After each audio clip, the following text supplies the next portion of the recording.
tayo mga isdaan. Sana po'y bumili kayo ngayong araw po ng Lunes ng hapon dito sa ating. Meron po tayong tunong-tunong mga isdaan is 240 pesos lang ang kilo natin nito. Masarap sa bawang sa takway at kangkong mga isdaan. Pwedeng-pwede mo lagyan ng batwa ng ating banog. Napakasarap po. Grabe, is 240 pesos lang. 'Di ba? Napakabarato at sariwa ng ating banog mga isda. Pero may mga isda rin tayong ano ang tawag dito? Pakol? Dugso.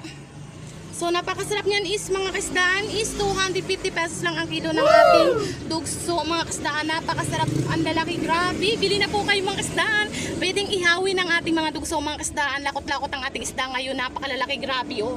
Wow, sana all talaga mga kasdaan. Pwedeng ihawin at isugba at sabawan. Napakalalaki oh. Pesos lamang ang ating salmoniti, paksiwan at prituhin. Ang ating salmoniti na yellow mga kasdaan is 160 pesos lamang yan. Napakabarato na mga kasdaan.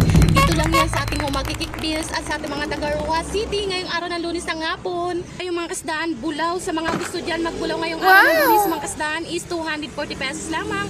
Ang ating bulaw mga kasdaan, pwedeng prituhin, sabawan at isugba ang ating bulaw. Napakasariwa mga kasdaan is galing ito sa istansya mga kasdaan. 240 pesos lang ang ating bulaw. Napakasarap sabawan at isugba ang ating bulaw. Wow na wow, diba? Grabe ang ating bulaw. Ayan. Sarap-sarap. Sana all talaga makasdaw ang ating bulaw. Bulaw na kayo ngayong araw ng hapon, ng Lunes. Tanggit. Tinamaan. Bagis. Tanggit. Mamalad. Sarap nito. Taong sili. Hindi kami nakarating nung Sabado. Grabe ang ulan. Huwag kami nakasukot guys. Huwag na nakabalik man. Tanggit.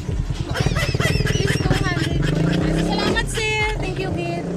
240 pesos lang po ang aming tanggit mga isdaan. Pwedeng-pwede sa dahon sili at kung anong luto pwedeng prituhin at sabawan at isubang aming danggit mga kasdaan. Bili na po kayo ngayong araw ng Lunes. Dito lang yan sa ating magkikikbis. Bye na mga kasdaan. Kita kids ulit dito mamayang hapon. Bye-bye na. Sana'y pakinggan